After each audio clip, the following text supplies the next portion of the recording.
एक आदमी ने एक बहुत ही खूबसूरत लड़की से शादी की। शादी के बाद दोनों की ज़िंदगी बहुत प्यार से गुजर रही थी। वह उसे बहुत चाहता था और उसकी खूबसूरती की तारीफ़ किया करता था।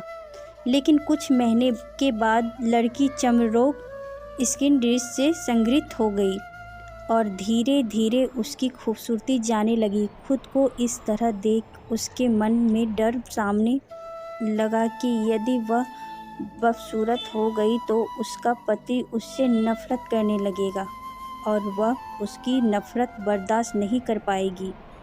इस बीच एक दिन पति को किसी काम से शहर से बाहर जाना पड़ा। काम खत्म कर जब वह घर वापस लौट रहा था, उसका एक्सीडेंट हो गया। काम खत्म कर जब वह घर वापस लौट रहा था, उसका एक्सीडेंट हो गया। एक्सीडेंट में उसने अपनी दोनों आँखें खो दी, लेकिन उसके बावजूद भी उन दोनों की ज़िंदगी सामान्य तरीके से आगे बढ़ रही थी। समय गुजरता रहा और अपने चर्मरोग के कारण लड़की ने अपनी खूबसूरती पूरी तरह गंवा दी। वह बदसूरत हो गई, लेकिन अंधे पति को इस बारे में कुछ भी पता नहीं था, इसलिए इसका उनके खुशहाल वैवाहिक जीवन पर कोई प्रभाव नहीं पड़ा। वह उसे उसी तरह प्यार करता रहा। एक दिन उस लड़की की मौत हो गई। पति अब अकेला हो गया था। वह बहुत दुखी था। वह उस शहर को छोड़कर जाना चाहता था।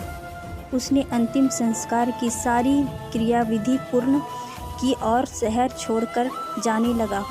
तभी एक आदमी ने पीछे से उसे पुकारा और पास आकर कहा, अब तुम बिना सहारे के अकेले कैसे चल पाओगे? इतने साल तो तुम्हारी पत्नी तुम्हारी मदद किया करती थी। पति ने जवाब दिया, दोस्त, मैं अंधा नहीं हूँ, मैं बस अंधा होने का नाटक कर रहा था, क्योंकि यदि मेरी पत्नी को पता चल जाता कि मैं उसकी बदसूरती देख सकता हूँ तो यह उसे उसके रोग से ज़्यादा दर्द देता। इसलिए मैंने इतने साल अंधे होने का दिखावा किया। वह बहुत अच्छी पत्नी थी, मैं बस उसे खुश रखना चाहता था। खुश रहने के लिए हमें भी एक दूसरे की कमियों के प्रति